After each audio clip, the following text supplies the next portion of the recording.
ఓం శ్రీ సాయిరామ్.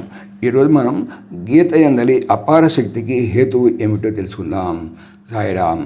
గీత యందు ఇంతటి మహత్తర శక్తి ఎలా ప్రాదుర్భవించినదో ఒకంత విచారించేదము. శ్రీ శుక్లవారు పరిషన్ మహారాజునకు మోక్ష మార్గం ఉపదేశింప సమగట్టినప్పుడు ఆ కార్యమునకై వారికి 7 రోజుల గడువు లభించినది.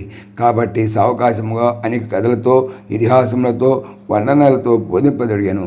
కానీ గీతోపదేశ సమయమున శ్రీకృష్ణుని పరిస్థితి వేరు. అర్జునకు జ్ఞానోపదేశం చేయుటకు కృష్ణునకు కొన్ని నిమిషముల కాలం మాత్రమే దొరికినది. అందును అది యుద్ధ సమయము. సంగ్రామమున ఇరుపక్షముల వారును రణక్రియకు సర్వసన్నుద్ధులై వచ్చి ఉన్నారు. శంఖములు మ్రోగింపబడెను, బేరీలు వాయించబడెను. ఇక తూణీరముల నుండి బాణ్యం కదిలివచ్చుటయే తరువాయి.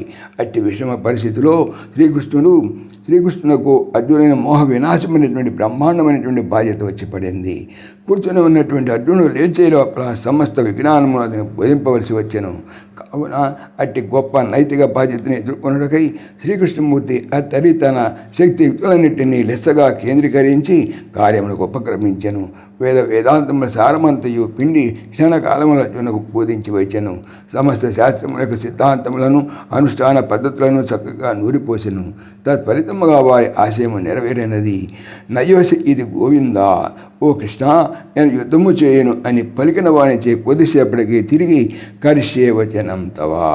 ఓ కృష్ణ, మీరు చెప్పినట్లు యుద్ధము చేసేదనని అనిపించగలేను. నా జ్ఞానము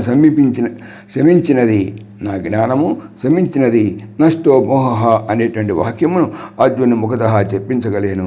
దీనికి అంతటికి నీ కారణము శ్రీకృష్ణ పరమాత్మ యొక్క లోకోత్తర ప్రతిభయే అవును. వారి తీవ్ర చిత్తైకాగ్రత రూప సమాధి ఇష్టాజనిత యొక్క అఖండ జ్ఞానోపదేశం మేగును. సామాన్య మానవుడి ఏకాగ్ర చిత్తుడగినప్పుడు ప్రాపంచిక రంగమునందు కానీ, సాహిత్య క్షేత్రముందు కానీ, సాంఘిక రాజకీయ ఆధ్యాత్మికాది రంగములందు కానీ సాహసోపేతమైన క్రియలను కావింపగలను. అట్టిచో సర్వజ్ఞుడగు సాక్షాత్ భగవంతునిషమై వేరుగా చెప్పలేనా?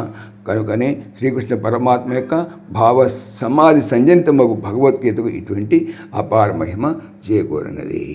జై శ్రీకృష్ణ.